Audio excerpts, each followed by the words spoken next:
From data rails, this is FP&A Today. Welcome to FP&A Today. I am your host, Paul Barnhurst, aka the FP&A Guy, and today we're having a special episode. We have with us the host of the Financial Modeling Podcast, Matthew Barnhurst. Matthew, welcome to the show. Hey, Paul, great to be here. So, Matt, could you maybe start by just telling us a little bit about the Financial Modeling Show? Tell us a little bit about your podcast and how that came about. Yeah, sure. So I guess I've been doing financial modeling for a long time, probably started in about 2008. Going on 14, 15 years. And in about 2018, I was working in an investment bank, focusing on financial modeling, focusing on building a quantitative center of excellence in the infrastructure finance space, which for your listeners that know infrastructure finance, it's very structured, very highly structured financial models, typically looking, 20 to 30 years into the future. And I just absolutely loved financial modeling. And I realized that there was this community of financial modelers globally that I could connect with and speak to and learn from. And so I decided to start reaching out to people. And I thought, hey, it might be cool to record a podcast. And the first podcast I ever did, we were briefly chatting before we started recording now. And I had no idea what I was doing. And I recorded it, I think, on my dining room table with this tiny little microphone. And still up there. It's called The Future of Financial Modeling. And you can go and listen to it. It's the very first episode. I guess I'm now on episode number 80 or whatever the case might be. And I'm sure the sound quality is terrible. And after about 5 or 10 episodes, people say to me, oh, I've been listening to the podcast, but I think you should get a better mic.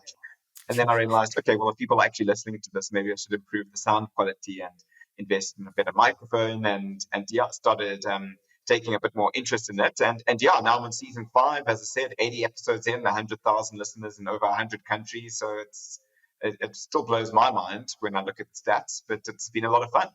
No, that's great. No, and it is amazing. I've been about, I think, 10 weeks into doing a podcast now. I think we released 9 episodes, and just, following the stats and seeing, kind of it grow and learning, it is pretty amazing. So, that's great that you've reached 100,000 followers and accomplished what you have. So, we speak about financial modeling. As you know, the podcast we run is FP&A Today. And obviously in financial planning and analysis, modeling is a huge part of that. So maybe talk a little bit about, how you see the FP&A world using financial modeling, why it's, so important to the FP&A space. Yeah, sure. So I think there's a lot of disciplines from the financial modeling world that I've seen being adopted in the FP&A space, going really well. And I think a lot of people have to do financial planning analysis and put together budgets and forecasts. You don't necessarily even understand financial models, so don't come from a financial background, but maybe they've been promoted to a senior position, or they're running a division of the company, and now they all of a sudden have to put together a budget and a forecast and how much money the division's going to make, and they aren't that comfortable with the numbers. And so what typically happens is a kind of copy paste of last year just for inflation. Maybe we overspent here, underspent there, kind of do a little bit of fiddling, and generally it's an adjustment of last year. And I find this is, it's obviously the easiest way to do it, copy paste. But I find that, companies that have really focused on bringing in financial modeling disciplines like scenario analysis and forecasting and bringing in other data feeds, those are the ones that dealt with the black swan events the best. Those are the companies that were able to say, geez, during COVID, it was obviously terrible, but we had a downside scenario, and we forecast that and try to make sure that we're at least covered in various scenarios. We had 3 months or 6 months worth of cash flow to keep us going. And the budget wasn't just copy paste, but we had also, we had done these various analysis. And that also allowed us to identify opportunities better, not just in black swan events, but in all markets. We have identified opportunity, and we've really focused. We put additional budget to that. We saw what ran perhaps a bit of, a solution to see, how we could optimize funding of our portfolio and funding of our business. And so companies that are adopting more financial modeling tools into FP&A, like portfolio, let's say, optimization, cost optimization, understanding where they're getting the most bang for the buck, doing a bit of scenario and sensitivity analysis, visualizing it and monitoring on it on a real-time basis, being able to kind of react to your budget on a real-time basis and make real-time or relatively real-time decisions is also so important, because I think that's a great skill from financial modeling. Previously with budgets, again, a lot of people that have to do FP&A that aren't professionals, but people in business that have kind of been dumped in the deep end. They just do it, and they thankfully budget season's over, and now we'll only do it next year, and they don't track it on a real time basis. Then they're missing a trick there. You're missing such an opportunity to react to your market in real time, understand where you can pull cash from to attack certain opportunities. So I think there's some obviously there's some differences, but I think that there's a lot of opportunity for overlap as well. And I really like the word analysis, right? Analysis. I mean, I think that's the key word there. A lot of people, they miss the opportunity for deep analysis into their budgeting and forecasting and financial planning. And that's really the big overlap with financial modeling as well. No, I really like the last one you mentioned there. There are a couple things, but just the analysis part reminded me, I was talking to someone who had been a CFO, and he goes, I've had analysts come in and they drop a report on my desk. He's like, here's the analysis you wanted. He'd pick it up and look at it. He goes, this isn't an analysis. It's like, this is a report. Where's the analysis? Where's the recommendation? Where's the insights? He goes, I only had to do that once, and I'd never get a report like that from them again. And I really like that, because I think that's the part a lot of people forget. And historically, I think it was something that often was missing from FP&A. I used to call it financial planning and reporting. Here's your 100-page deck that they would do every month. And it's like, nobody read it, right? It just went to the round wastebasket, so to speak. So no, that is definitely great advice. So, what do you see as the key skills for somebody who hopes to be better at financial modeling, that wants to improve in that area? I think a lot of the financial modelers, they focus too much on let's call it the micro aspects of financial modeling. So that's the tools you use, and they become Excel experts. And I love Excel, right? I love Excel. Probably just as much the next guy, and I can spot a few Excel books behind you, and I've got a lot of the similar books. I think we've got a 70 to 80% book overlap there. And obviously I love the tools, and I'm really interested in the tools. But I think too many modelers focus, on the tools, and I want to automate this and that, but they don't sometimes look at the macro things. So to be a good financial modeler, you've got to understand what's happening in the macro environment. What's happening in global politics that could affect your financial model, that could affect the deal you're working on. What's happening in inflation? You can be the best financial modeler in the world, but if you haven't taken into account inflation, which is such a big topic at the moment, then how good is your financial model? If you didn't stress test to say, geez, inflation for the past 30 years has been 2%, and all of a sudden it's 8%. If you didn't stress test it and make sure that your analysis or your financial plan forecast still works, then you can throw it out the window.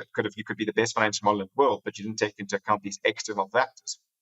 So I think too many modelers focus on the micro things. I want to be the best at Excel. I want to be the quickest, throw away my mouse, only use keyboard shortcuts, really understand cash flow analysis and forecasting, but don't forget to bring in all these macro variables, because in today's very highly globalized world, nobody lives on an island, right? And everybody's affected by things like the supply chain and inflation. And if you aren't having the look at understanding the sort of macro factors that could affect your financial model, then how good is your financial model? It's just a pretty picture. Yeah, no, that's a great point. If you can't stress test it, you don't understand the macros and can adjust to the environment. It's like you said, it's a pretty picture. You know what it is like. 13 different spreadsheets emailed out to 23 different budget holders. Multiple iterations, version control, errors, back and forth updates. You never really feel in control of the consolidation and collection process. Yep, I've been there. Stop, breathe. DataRels is the financial planning and analysis platform for Excel users. DataRels takes data from all your company's disparate sources. No organization is too complex, consolidating everything into one place, secured in the cloud. Now all your data finally talking to each other. Everything is automated back into your report in Excel. Cash flow, FX conversion, intercompany transactions, now automated and up to date. Drill down and variance analysis in seconds. Don't replace Excel, embrace Excel. Turn your Excel into a lean, mean FP&A machine. Find out more at www.datarels.com. One question we always like to ask our guests, and we talked a little bit about this, we talked about Excel, is, DataRels is our sponsor, and they're a big believer of Excel. They're a platform built around Excel for financial planning. So one question we always like to ask is, what is your favorite Excel function and why? Sure. I mean, it's a good question, right? Especially like Excel's evolving all the time. I'll say though, I used to back in the day, I think 2008, 2009, I started doing a bit of Excel training. And, used to explain VLOOKUP and then explain, well, okay, VLOOKUP issues you can't go backwards, then you'd have to explain index and match. And I think just for the time, it could have saved me not only in my own work, but in terms of all the training courses as well. I have to go with XLOOKUP here. XLOOKUP, and why XLOOKUP? You said the time it will save you, but what is it you like about it? I like that. I think what I like about it. So many companies, you make recommendations to them and they never listen to you, right? It's like, cool, Paul, thanks for the recommendation. See you next time. Goodbye. And they check your recommendation bin. What I actually think I like about XLOOKUP, so many people recommended it to Microsoft Excel, know the guys at Excel, and they were actually like, yeah, that's a good idea. Okay, we'll fix that issue. And they went ahead and they fixed it and they released a new formula. And I like that. They were innovative and they listened to their audience.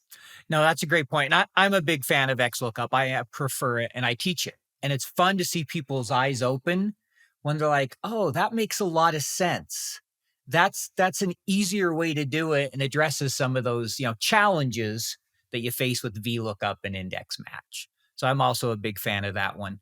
So to give you a minute here, do you have any kind of questions for me that you would like to ask for your audience? Absolutely. So I think, as I said, FP&A it's not, I think it's really well understood by like a core group of people. But then many people that have to do ad hoc financial planning, analysis, as I said, budgeting, forecasting.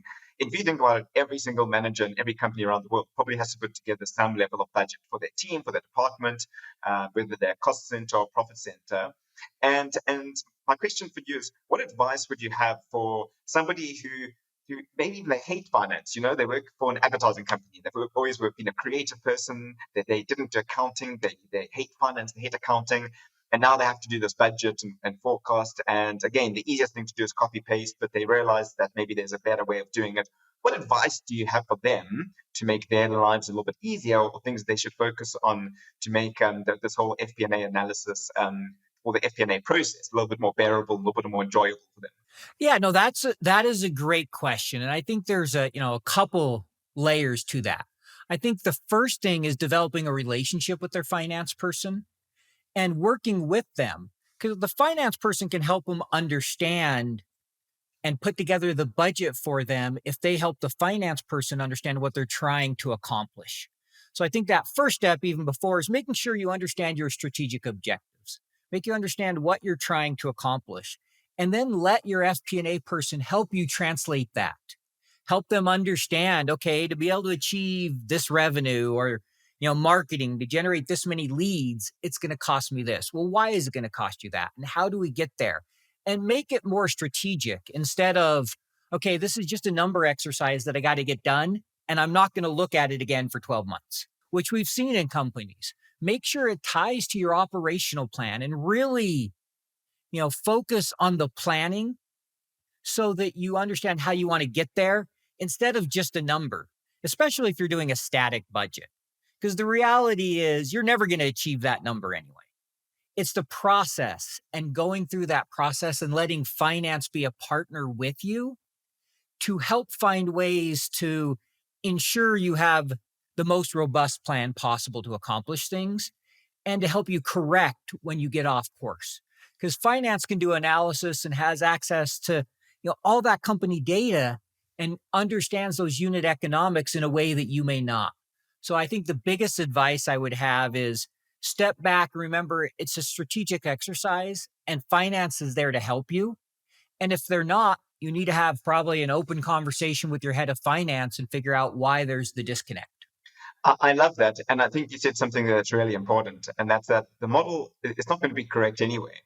And, I used to really irritate my former colleagues because they used to say to me, Matthew, is the financial model correct? And I'd say, no, it's not correct. And then they say, why is it correct? We're about to close this deal. We're about to go to credit. What do you mean it's not correct?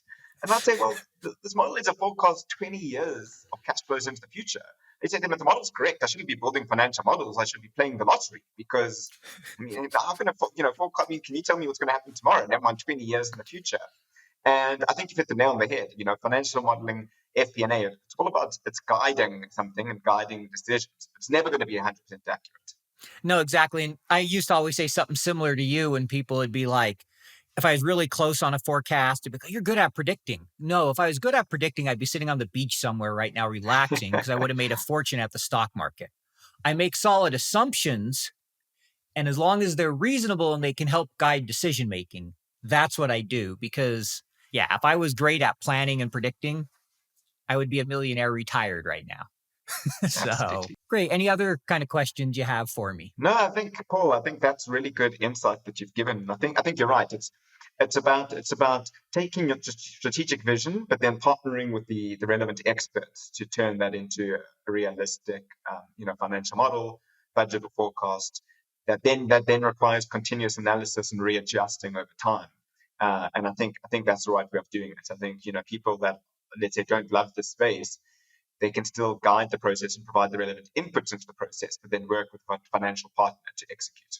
Yeah, exactly. We're here to help make it easier for them. There's a reason they're not in finance, right? They're doing marketing or product management or engineering or something else because that's what they want to do. And usually dealing with the numbers, dealing with budgets for many of them is like pulling teeth. So anything, we can do from a finance side to make that easier for them, they're going to appreciate that.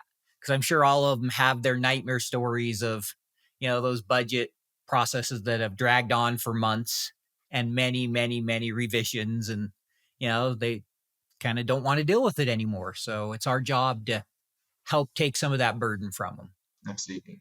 All right. Well, great. Well, I appreciate the time with you today. Just kind of last parting thing. If people want to learn more about you, more about your show, where can they go? How can they do that? Yeah, thanks, Paul. So people can go to financialmodelingpodcast.com. Can follow me on any of the social media platforms, whether that's LinkedIn, Twitter, or Instagram. Although my Instagram is mostly the shots of me drinking coffee or good coffee that I found around. I'm a big coffee fan. And yeah, I'm sure just like you on all the podcast channels as well. Oh, great. So you're a big coffee fan. So what's your favorite? Do you have a recommendation for people? I think, yeah, I have the recommendation to go off the beaten track. I think so many people look for a brand name, and sometimes it's the small little hole in the wall coffee shops that are sourcing great green beans, sourcing great coffee from around the world, not over roasting it, not burning the coffee, not too dark, and bringing out those good flavors. And I think that's what I love as well, is these small businesses that are thriving, providing employment opportunities as well, and just providing the communities with great coffee. And for my listeners, we're going to do a bit of a co-release. Where can they find out more about the FP&A podcast? Yeah, so it's FP&A Today. You can find it on all your major podcasts, Spotify, Apple, wherever else, as well as they can follow me on LinkedIn. I go by the hashtag the FP&A Guy, and I post about the podcast on there. Also on TikTok, Twitter, Instagram. You'll see posts about the podcast on all your social media channels. Well, thank you. Appreciate your time today. Thanks, Paul.